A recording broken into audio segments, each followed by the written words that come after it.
dinner roll. So all I'm going to do is basically fold it in half, and I'm going to start making a ball and rounding it up, just like that. Now I know it's fast, but I'm just going to set that right here to the side. When I round them up, basically what I'm doing is just like with a big loaf, is I'm pulling and I'm pushing, pulling and pushing. And I'm not really putting any downward pressure on the dough, but by doing that, the skin gets tighter and smoother. So push, pull, push, pull, push, pull. Next thing you know, you've got a beautiful round piece. I'm doing these ahead of time because I don't want to have to do it after I've got the other part done. So really rounding it up. If you feel really brave, you can grab two, you know, and you can just flip them over and do two at a time if you feel like it, you know, and they're ready to go. This is meant for a family, after all. Just like Mom would do. My grandmother used to do this with biscuits. She'd make drop biscuits, and they would all go in a pan. We'd all pull them off, and they were really good. And we didn't have gravy, though. Dad had gravy. When I was a kid, my grandmother wasn't a gravy person. All right, so the last one. This is the 7th ball. This is not going to be rounded up. Instead, we're going to flatten this one out.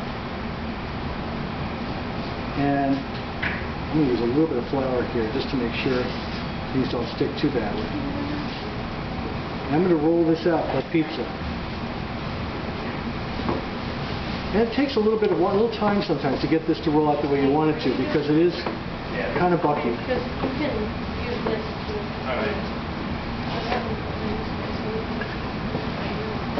But eventually it will do it. You just need to be persistent. Sometimes you got to treat it like pizza. Kind of Get a little toss in the air. You could, if you feel brave. The tossing that makes it tough. Great show.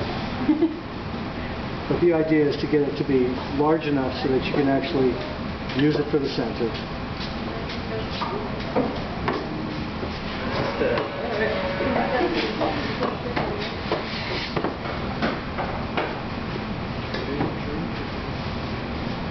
Okay. Is that just a piece? This is just a flat piece that's going to be on the bottom. That's going to be pulled up around each of these rolls, and it's sort of like, I guess you could call this a final shape on this piece. I'm going to cut a little hole in the middle, and you can guess what this is for. This is for that cone.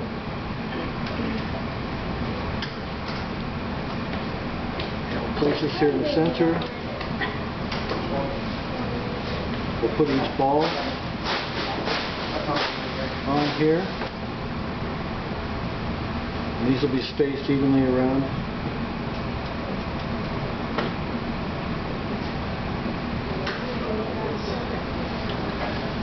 And then, somebody went through a lot of trouble to invent this one, I'm telling you. They went through a lot of trouble. I'm going to make little cuts in my dough, in between each one. This is a lot of trouble to go through, folks, I'll tell you. But it's fun. And you know, I think what it is that in the old days, 18th, 19th century, most bakers were men. And you know how men are, right? One of us creates something cool, the next guy's got to one-up him somehow and create something even better. You know, if I get the best Mustang in town, my neighbor's got to find a way to get a better one. If, you know, I build a cool deck on the back of my house, my neighbor's got to find a way to do a better one. Guys are like that. We're competitive. We're just not competitive as much in other ways. We're competitive with things like yard work. Who's got the best lawn? Those kinds of things. Yeah, men are funny that way. So you don't cut it all the way through, just start it. You don't need to, because when you turn these, I have water here. If these didn't stick very well, I'd be able to use water to help hold this together. I'll wet my finger here, put a little water, make sure that the dough, the inner dough, is sticking to the ball. And you turn these up, and you can see the skin that's sticking to the balls of dough. And it's really designed more as a decoration than anything, because it has no purpose. I mean, it really has no purpose at all. It's just to make it look better.